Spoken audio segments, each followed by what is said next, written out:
반려견도 주인과 함께 차를 타야 하는 일이 종종 있죠. 그런데 집에서는 한없이 순하고 의젓하던 반려견이 차만 타면 극도로 흥분하고 그 흥분이 지속돼 차를 내려서도 다른 개를 공격하는 등 이상 증세를 보인다면 어떨까요?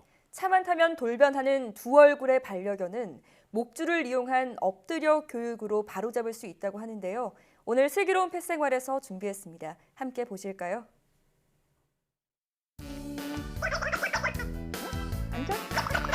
늠름한 포스를 풍기는 레트리버 로이.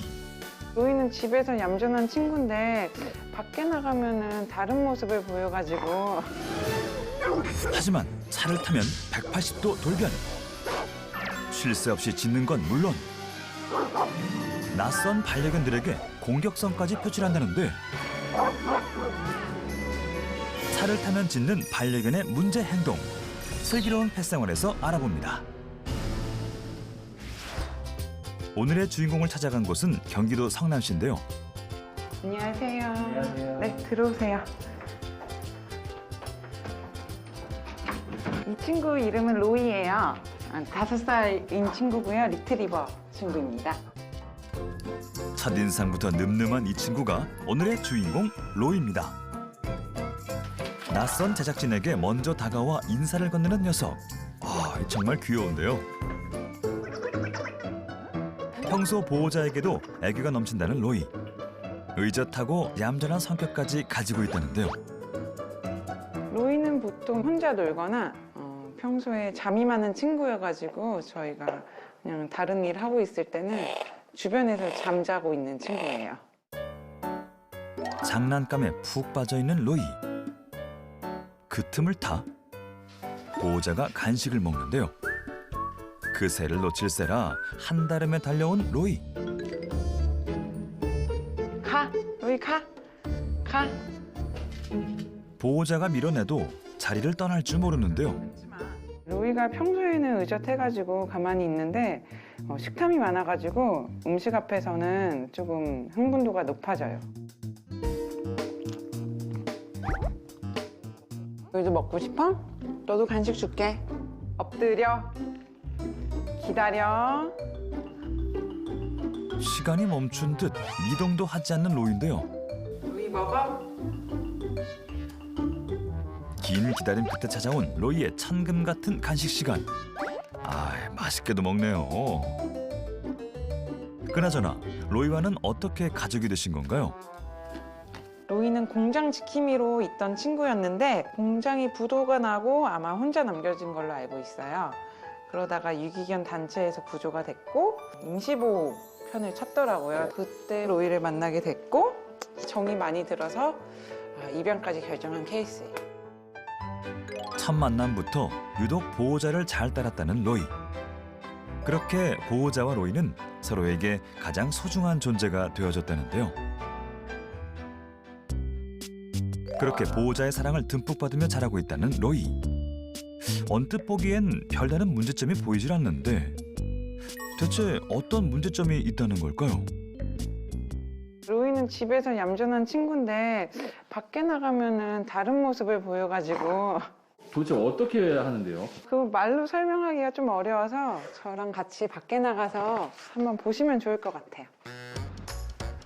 그렇게 로이와 외출에 나선 보호자. 좋다. 자연스럽게 로이가 차량 뒷좌석으로 향하는데요.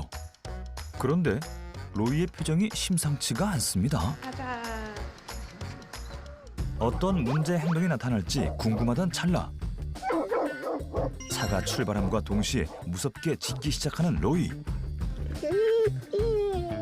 차량 내부를 왔다 갔다 하며 창밖을 보며 쉴 새 없이 짖어대는데요. 희한하게 로이는 차만 타면 이래요.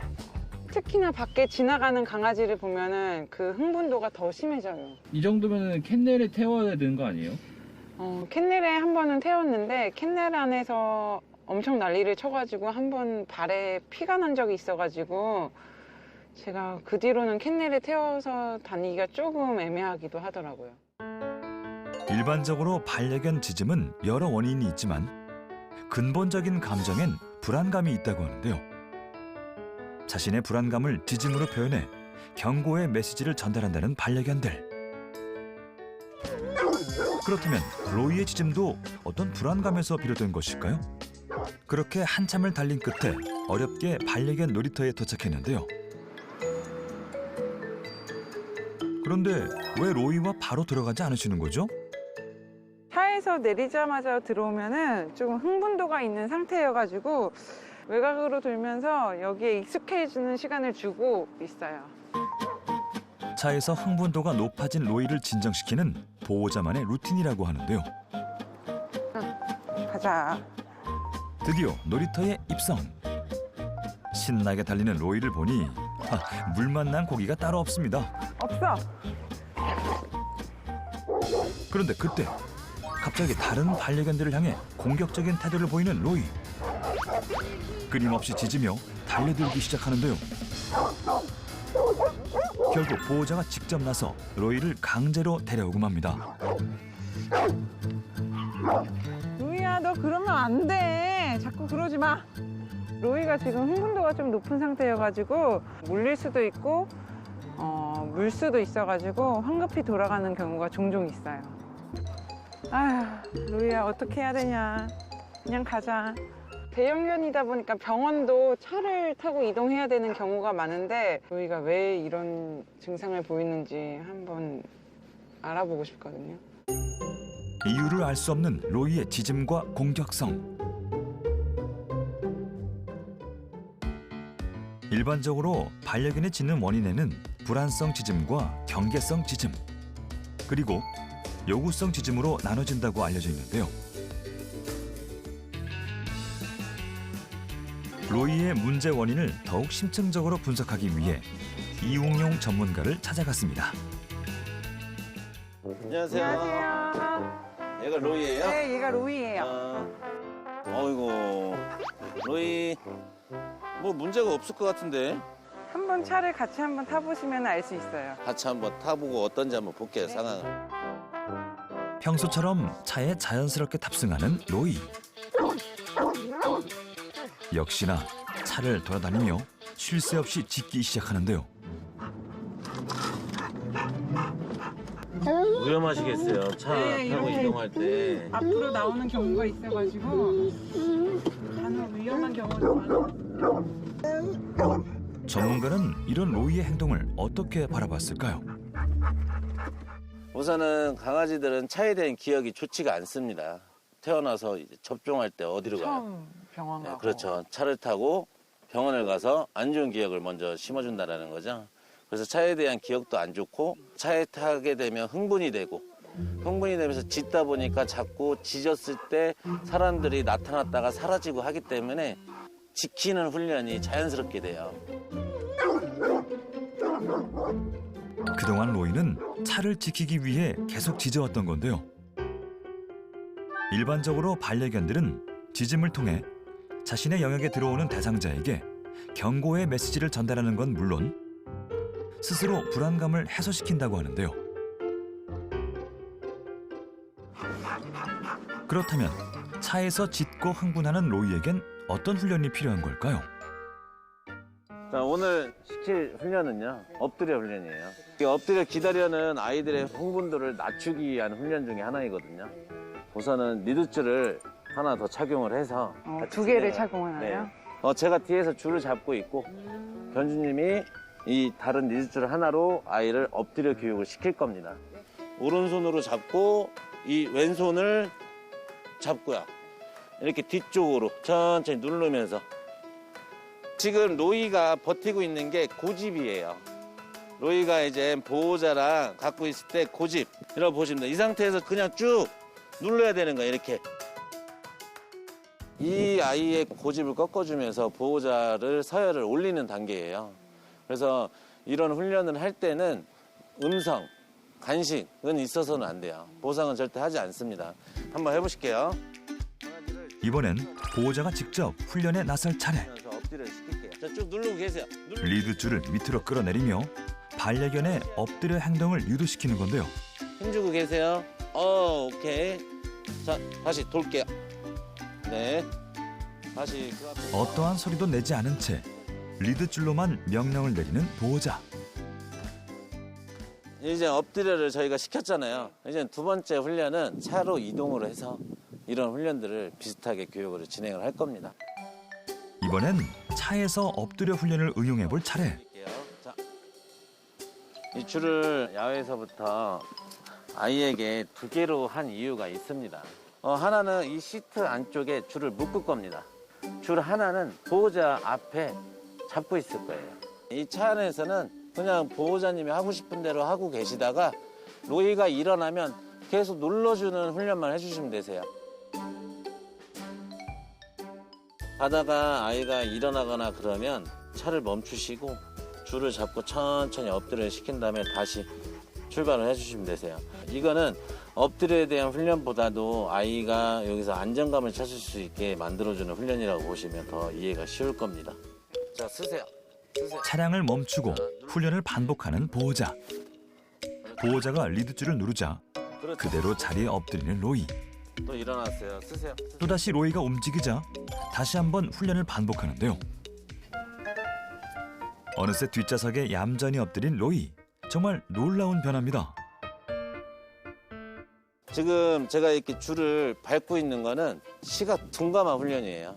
보통 반려견들은 엎드렸을 때 누군가가 다가오면 두려워하거든요. 그래서 뭐 사람이 올라가든 어떤 큰 동물이 지나가든 엎드릴 수 있게끔 미리 연습을 해두는 겁니다. 줄을 엎드린 상태에서 아이가 일어나지 못하게끔 잡아줍니다. 이 발로 넘어갔다가 다시 와서 아이가 좋아하는 간식으로 보상. 낯선 반려견에게 짖는 로이를 위한 시각 둔감화 훈련인데요. 로이의 등을 보호자가 넘나들지만 가만히 엎드린 자세를 유지하는 로이. 다시 한번 이제 줄을 잡고 서 있어 볼까요? 이제 실전 훈련에 나설 차례. 낯선 반려견을 마주치는 상황을 설정해 보는데요. 역시나 로이가 강하게 짖기 시작합니다. 이제 엎드려 시킬게요. 이런 경우 반려견의 리드줄을 보호자가 밟은 채로 옆에 서 있는 훈련이 필요하다는데요. 지나가 주세요. 천천히. 어느새 흥분을 가라앉히고 얌전히 보호자 곁을 지키는 로이. 짧은 시간 안에 나타난 놀라운 변화인데요. 그냥 줄을 잡고 있을 때와 엎드려 시켰을 때 로이의 차이점이 뭡니까? 확실히 반응이 다른 것 같아요. 이렇게 반응이 다른 이유는 엎드려를 간식으로 시키지 않고 줄로써 오니 보호자 힘으로 압박을 해서 시켰기 때문에 짖고자 하는 생각보다는 그냥 보호자를 믿고 있는 거죠. 믿고 있기 때문에 아이가 피언이라는 자체를 안 하게 되는 거죠. 과거 유기견이었던 로이. 일상생활 속에서도 높은 경계심과 불안감이 내포된 행동들이 자주 나타났었는데요. 유기동물이 꾸준히 증가하는 가운데 지난해에만 약 13만 마리의 유기동물이 구조된 현실. 그렇다면 유기견을 키울 때 보호자가 어떤 점을 유의하는 게 좋을까요? 유기견을 입양을 했을 때는 아이가 사람에 대한, 장소에 대한, 모든 거에 대한 두려움이 많이 있습니다. 아이들이 상처가 있기 때문에 섣불리 접근했다가는 오히려 더 상처받는 경우가 더 많습니다. 그래서 조급해하지 않고 천천히 아이에게 다가갔으면 좋겠습니다. 고생 많았어, 로이야. 오늘 짧은 시간 내에 놀라운 변화를 보여준 로이. 보호자는 그런 로이에게 고마움과 미안함이 공존한다는데요. 앞으로 로이랑 꾸준히 노력해서 로이랑 차를 타고 좋은 추억 만들고 싶어요. 만약 나의 반려견이 차에서 짖는 행동과 함께 낯선 반려견들에게 짖는 공격성을 보인다면 리드줄을 이용해 평지에서 먼저 엎드려 훈련을 시켜준 뒤 차에서도 반복해야 한다는 점 모두 잊지 마세요.